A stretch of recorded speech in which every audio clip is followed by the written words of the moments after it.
Renessans TV namoyish etadi.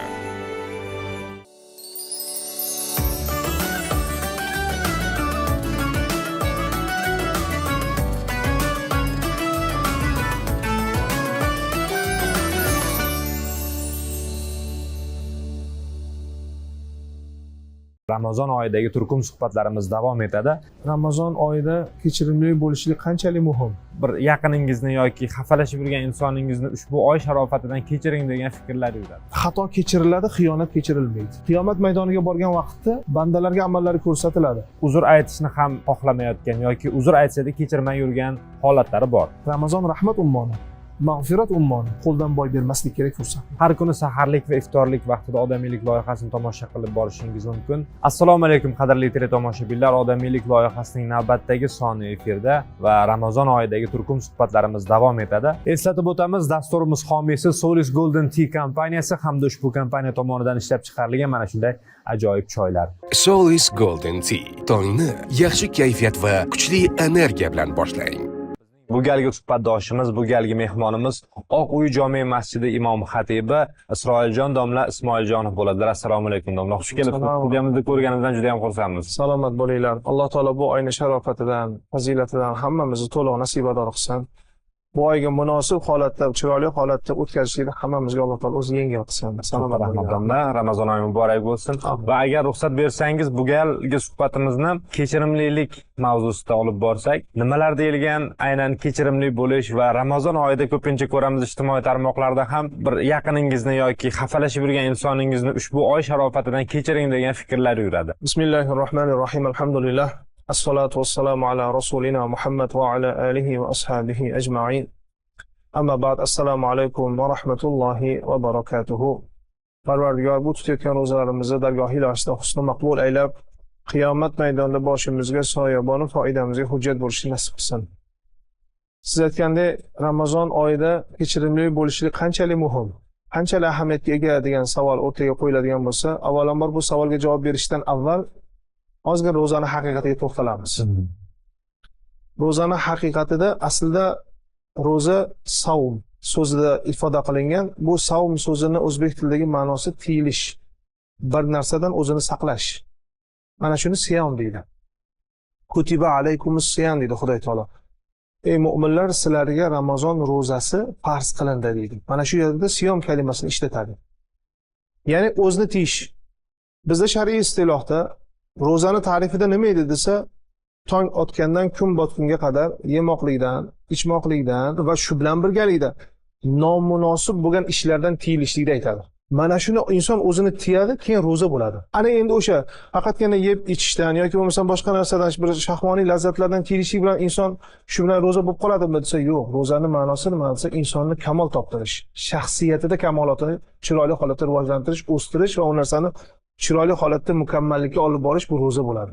Ana endi siyomni ma'nosi tiyish bo'lgandan keyin nimani tiysin? Musulmon odam qanday qilib o'zini tiysin desa, musulmon odam o'zini tiyishligi musulmonga, insoniylikka, odamiylikka nomunosib bo'lgan barcha illatlarni o'zini tiyishlikda ro'za deydi.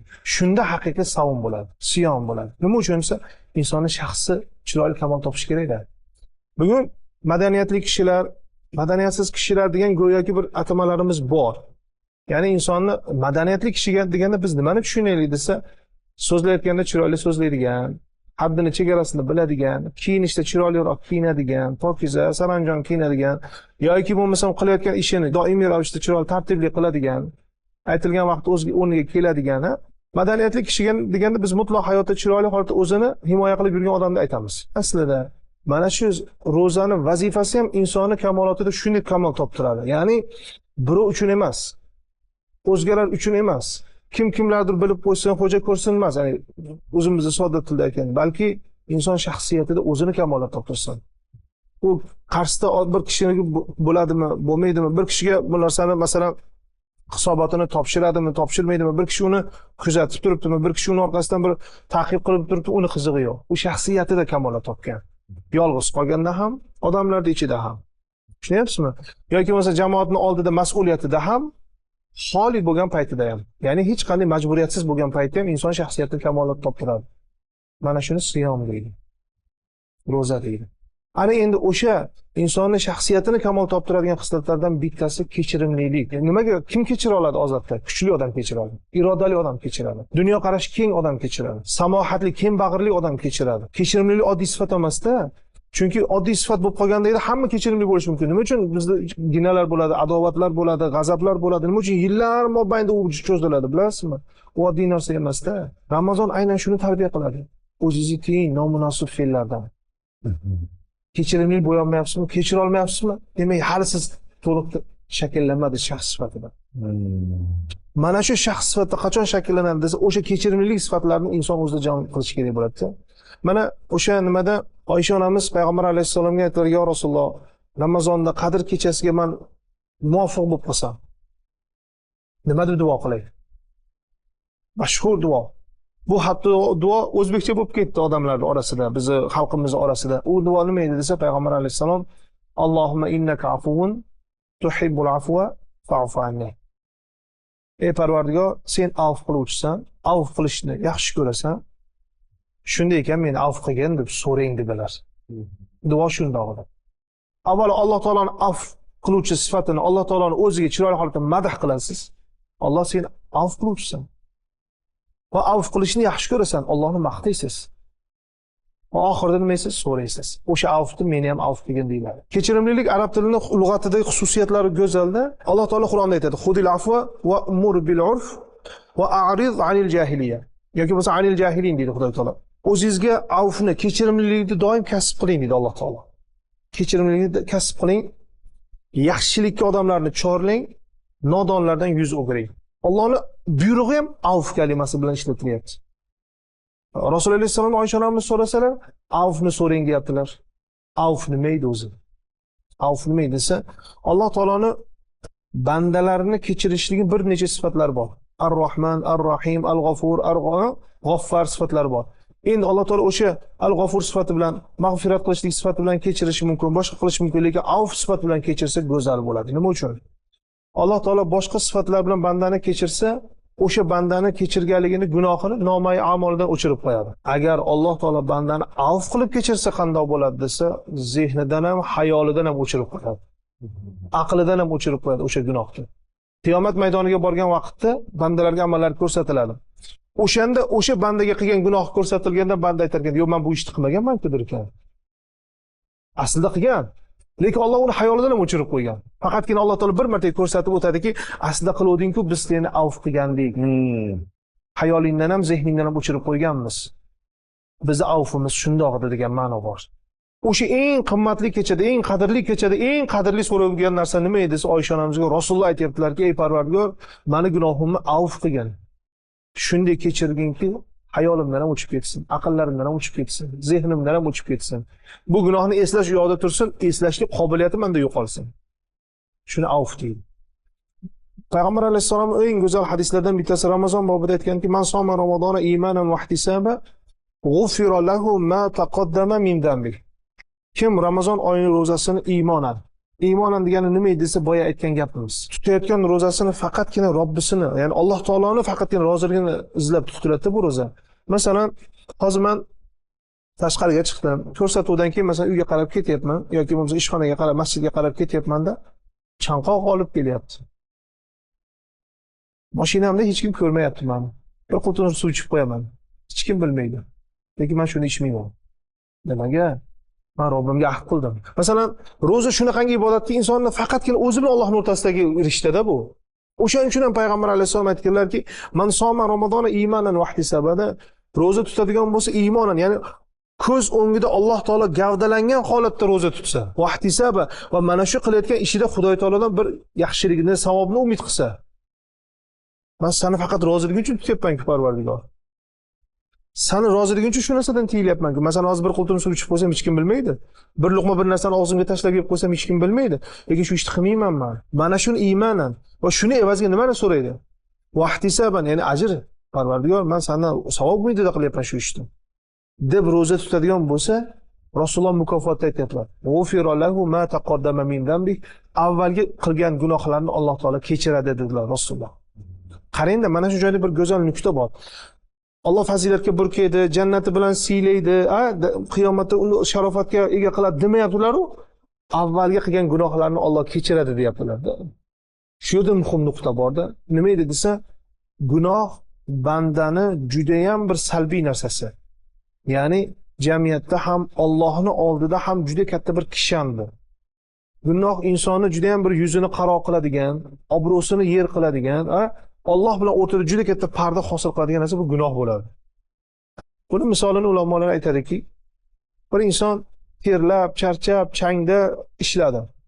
Butun vujudi chang bo'ldi, g'ubor bo'ldi, kir bo'ldi, loy bo'ldi. Shu odamni shuni ishlab turgan joydan chaqirib, yangi libos olib kelib shuni kiyib oling desiz, kiyadimi? O'zi ham qabul qila olmaydi. Agar shu libosni kiyib olsa, u mutlaq odamiylik nuqtasidan chiqqan bo'ladi. Ya'ni yaxshi yomonni farqiga bora olmaydigan bo'lib qoladi. Tushunyapsizmi? Endi qarangki, o'shanning ustida g'ubori, changi bo'lib turgan odamga pokiza, chiroyli libos yarashmayaptimi? Yarashmaydi. Endi Alloh taolo shunday qiladiki, o'sha libosni qo'liga bersangiz to'xtang deydi. Men yuvinib tozalam olay. Chiroyli qilib tozalar, keyin buni kiyaman deydi, yuvinib tozalar, o'sha kiyimni kiyadi, keyin o'sha libos unga ziynat bo'ladi, chiroyli ko'rkam bo'ladi. Gunoh ham xuddi shunday. Insonni Robbisining huzurida, insonlarning oldida ko'rkam bo'lib ko'rinishligi, chiroyli ko'rinishligi to'sin qilib turadigan narsadan bittasi gunoh bo'ladi. Rasululloh o'shaning uchun aytayaptilarki, avvalgi gunohlarni Alloh kechiradi va mana shu Alloh u bandani gunohlarini kechirgandan keyin kelajakda qiladigan amali solihlar, yaxshi amallar, go'zal amallar unga ziynat bo'lib yarashaveradi keyin. U poklandi. U pokiza bo'ldi. Endi uni ustiga har qancha yaxshilik bo'lsa, yarashaveradi, munosib ko'rilaveradi. Mana shu Ramazon. Endi bir o'ylab ko'ring-da, siz bilan men kechirilishligimiz qanchalik go'zal ekan. Qanchalik yaxshi ekan. Biz o'zimiz ham qanchalik bir muhabbatli ish ekanda, qani Alloh bizning gunohimizni kechirsa, poklasa, Alloh taolo g'uborlardan tozalasa va har bir qilayotgan amalimizni ustimizda ziynat o'laroq chiroyli holatda ko'rinsa, qanday rohatda. Xuddi shu narsani qolganlarga ham ravo ko'ring deganida bu kechirimli bo'lgani. O'zingizda qanchalik xohlayapsiz shu narsani? Qolganlarga ham shuni ravo ko'ring. Bu eng haqiqiy sifatda, insoniylik sifati. Bu juda ham katta iroda egalari qiladi bu ishni. Juda ham katta dunyo qarashga ega bo'lgan odamlar qiladi bu ishni. Kechirimlilik sifati bu juda katta kuch, matonat, iroda, eng asosiysi ilm talab qiladi. Kechirimli bo'lishlik shunchalik go'zal fazilatda. Xudo hammamizni kechirilib yashashni nasib qilsin. Va odamlarni qay darajagacha kechirish mumkin? Qaysi bosqichgacha kechirish mumkin? Odatda ulamolarimizning go'zal ta'riflari bor. Xato kechiriladi, xiyonat kechirilmaydi. Xato kechiriladi, chunki xato har xil vaziyat, holatlar sababli bo'ladi. Lekin xiyonat reja asosida bo'ladi. Farqi shu. Xiyonat kechirilmaydi. Har qanday holat, hayotni ham xohlagan jabhangizga qarang, xiyonat kechirilmaydi. Nima uchun desa, u reja asosida, bir kishini badnom qilishlik asosida, bir kishini shunday sha'nini yomonlash asosida va bir kishini haqiqatda jamiyatda ham, hayotda ham o'rnini yo'q qilishlik asosida. Bir odam xiyonatga uchradi, bir o'ylab ko'ring-da, beobro' bo'ldi. U faqat o'zi emas-ku jamiyatga. Farzandlari bor, oilasi bor, ota-onasi bor, do'styor birodari bor, aka-ukalari bor, sinfdosh, kursdoshlari bor. Kerak bo'lsa uni atrofida yaxshi uniga xayrixoh bo'lib turgan insonlar bor. Shuncha odamning oldida uni izza qilib, beobro' qilishlik bu faqat xiyonat ustida bo'ladi-da. Bu narsa kechirilmaydi. Bir kishiga siz suyanyapsiz. U suyangan narsangiz sizni ushlab tura olmasa, suyanasizmi? Hech qachon suyanmaysiz. Ya'ni ishonch bilan xiyonat o'rtasida shunchalik-da. Balki xato bo'lsa nima bo'ladi? Xato balki tasodifiy bo'ladi bu narsa. Bilmasdan qilib qo'yishi mumkin odam. Masalanda, yoki ba'zi paytda ehtiyotsizlik tufayli bo'lib qolishi mumkin, lekin ataylab reja asosida qilinmaydi-da. Chegara shu. Xato qilinsa, ba'zi bir paytlarda tushunmovchilik bo'lsa, u kechirishlik fazilat. Lekin xiyonat kechirilmaydi. Insonga nisbatan, yurtga nisbatan, millatga nisbatan, dinga nisbatan, sha'nga, obro'ga nisbatan xiyonatlar kechirilmaydi. Bu o'ta muhim narsa. O'shaning uchun ham mezonni to'g'ri olib, chegarani chiroyli chizish kerakki, kechirilishlikda ham chegarasi bor. Tushunarli domlar. Juda ham bir to'liq ma'lumot berdingiz. Katta rahmat. Ilmingiz ziyoda bo'lsin. Va yana bir savol, ko'pchilikni oramizda uchraydigan masalalardan biri, ya'ni kichikroq bir masalalar, xatolar yoki bir qattiq jahl kelganda aytilgan so'zlar ortidan bugun qarindosh urug'lar orasida yoki do'sti birodarlar orasida ham bir-biriga gina saqlab yurgan, bir-biriga uzr aytishni ham xohlamayotgan yoki uzr aytsa-da kechirmay yurgan holatlari bor. Mana shunday muborak kunlarda ularga qanday yana tavsiyalar bergan bo'lardingiz? Payg'ambar alayhissalom hadisi qudsiyda aytadilarki, Alloh taolo aytadi bandalarga, kullu amal ibn adam lahu illa as-sawm. As-sawmu li va ana ajzi bihi deydi. Ya'ni Alloh taolo hadisi qudsiyda odam farzandining hamma amallari o'zi uchun, faqat ro'za men uchun. Uni mukofotini faqat men beraman deb Alloh taolo hadisi qudsiyda aytdi. Mana shu hadisga bir nazar qiladigan bo'lsak, biz yuqorida aytdikki, ro'zani tutishlik kayfiyatini aytdik, holatini aytdik, tushunchasini o'rgandik. Ya'ni Xudo Alloh uchun faqat tutiladi ro'za. O'zini tiyadi, boshqa qiladi. Va Alloh taolo yana bir go'zal holatda siz bilan menga xushxabar berdiki, shu qilgan ishingiz, shu qilgan amalingiz mukofotini faqat men beraman.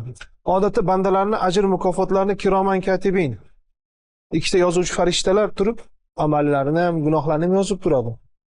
Ba'zi farishtalar qilgan amalini bir amaldan 70 daraja, 70 darajadan 700 darajagacha Alloh taolo Qur'onda aytgan savoblar ko'paytirib beriladi. Ularning miqdori belgilandi. Lekin Alloh taolo Ramazon ro'zasida tutilgan ro'zaning ajrini, mukofotini, savobini hech kimga bermadi. Na farishtaga topshirmadi. Buni yozishni, kitobatni uni men yozaman. Uni men beraman dedi.